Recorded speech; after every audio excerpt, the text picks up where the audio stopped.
Hello everyone, Karen Mares here, and I've chosen to create this Prezi to describe my journey of becoming an internet participant and content creator.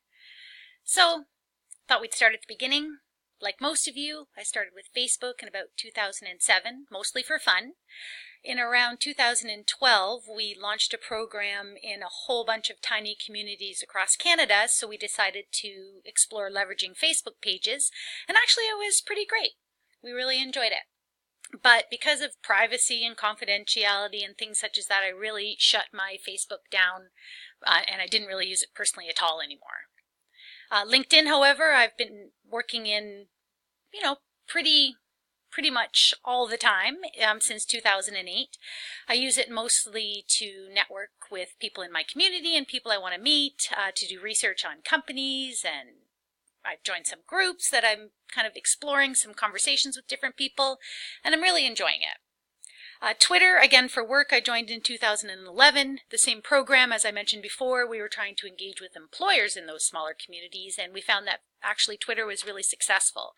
When we reached our goals and kind of closed that program down in 2015, I pretty much lost my lack of focus and purpose on Twitter, so I stopped using it altogether. Instagram has always been honestly my favorite. I joined in 2012, and what I loved about it is I could see what I wanted to see. I could follow who I wanted to follow. There weren't any ads. I could join conversations, and I could explore topics that I don't normally explore in my day-to-day life. I used it for self-care mostly, and then in 2013 when I moved to Kelowna, I was trying to explore some community groups where I could volunteer, and I got most of my information actually off Instagram. So that's kind of where I started my journey. And then through this program and through this particular course, I've tried to refine and a little bit think about how I want to participate in those communities. So I took a couple of near-term actions. So I decided I've got these 3 priorities, and here's some actions I'm going to take. First off, I realized that my identity was completely inconsistent across all my brands. I had different pictures and names all over the place. So I thought, I'm going to transform everything and make it the same. Also, the gift of the Mallet blog came along, and I always used LinkedIn kind of as my landing page, but it really wasn't a robust expression of everything I'm all about and all my interests and my professional life, so I thought, hey, the Mallet blog is the place. And then, partially because the blog was going to be my landing page, I decided that I needed to refine my participation in all my contributions in all the different platforms. So on Twitter, LinkedIn, etc. So again, my first priority here is to establish kind of a unified brand, so to speak. And you see that smiling gob on your left there? That's me. It looks like me, so I chose it to kind of represent me. So that, if you're out and about and you see me in the streets or at a conference, you'll know who I am. So again, I did that across all of my platforms existing, and on everything I've explored since, like Padlet, YouTube, ThingLink, etc., I've used this same profile image. I also used to always shift folks from my different platforms to my LinkedIn profile, and I've decided instead to use my Mallet address so that I can drive a little contribution that way. And then again, I wanted to use the same name, so if you're looking for me, I'm at KMM Mares. All right, so that's what I did to reform or make my identity more consistent. And now again, the blog. I realized again that my Gravatar wasn't a reflection of me, so I updated it. I also noticed that my moderation settings for my comments were a little restrictive. Someone from this cohort actually commented on my blog, and it took me 2 days to moderate it. And I just thought to myself, that's not what I want this page to be. I want this place to be somewhere where you can have a conversation in real time, where you can contribute and you'll be valued for your contributions. So I've removed that setting.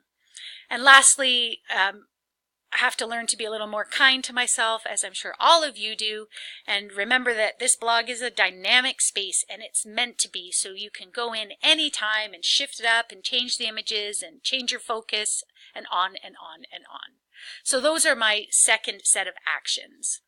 And then last, you'll remember my third priority was to refine my participation in each of these different spaces. So I checked out my Twitter and realized that a lot of the people I followed before were relevant, and I carved out those who didn't. And then I started to explore and contribute with folks that are passionate about online learning. And it's been a really welcoming, warm, kind community. So I highly recommend it. On LinkedIn, again, I'm fairly proud of my LinkedIn profile, but I really needed to shift from participating as a visitor towards contributing in the resident zone. And you all know what I'm talking about. I joined lots of groups and I like the odd thing and maybe put a not very meaningful comment. So I've joined some new groups and I have made some meaningful contributions through the comment section, but I have yet to reach my ultimate goal of actually contributing fresh content. So I don't know when I'll hit that. I should set a goal for it. And then lastly, on Instagram, I've always had a private setting, and I've been pretty controlling about it. And I started thinking back to all of the things we've talked about embracing openness over the last couple of months. And I chose to change my setting from private to public. And at first, guys, it was a little funny because I would have strangers commenting on my pictures and my conversation starters, and it was a little odd. But then I realized, those folks are just interested or engaged or they've got something to say. So I've started to embrace it and I'm really enjoying it. So I'm going to keep my setting as public as opposed to private. So again, these three priorities have taught me a lot of lessons. One of the things that I think we need to all remember is that contributing is positive, and once it's done, you're so happy it's up. And if you go back in a couple of days and want to reword it, you can exactly do that. Another thing I need to shift is that I love the readings and I read a lot. I have a 40-minute commute every day to work, so I have tons of time to read, but I feel like I might be reading on purpose. So I'm always reading to try to pick out secret little nuggets that I can use later for a particular project. And I think instead I need to remember that I'm at the very beginning of this learning journey and I don't know everything yet. So to read with relish, so to speak, instead of just reading on purpose. So I really want to start a movement for myself within my cohort and of course within my role. So I wanted to share with you this TED Talk. You might have seen it. It's Derek Sivers talking about starting a movement. So I'm just going to flip out of this screen and bring up the Derek Sivers video for you guys to watch. I hope you enjoy it.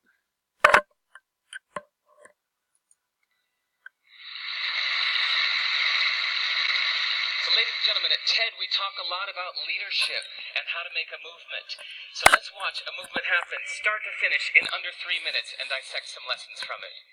First, of course, a leader needs the guts to stand out and be ridiculed. But what he's doing is so easy to follow. So here's his first follower with a crucial role. He's going to show everyone else how to follow. Now notice that the leader embraces him as an equal. So now it's not about the leader anymore, it's about them, plural. Now there he is calling to his friends. Now if you notice that the first follower is actually an underestimated form of leadership in itself. It takes guts to stand out like that. The first follower is what transforms a lone nut into a leader.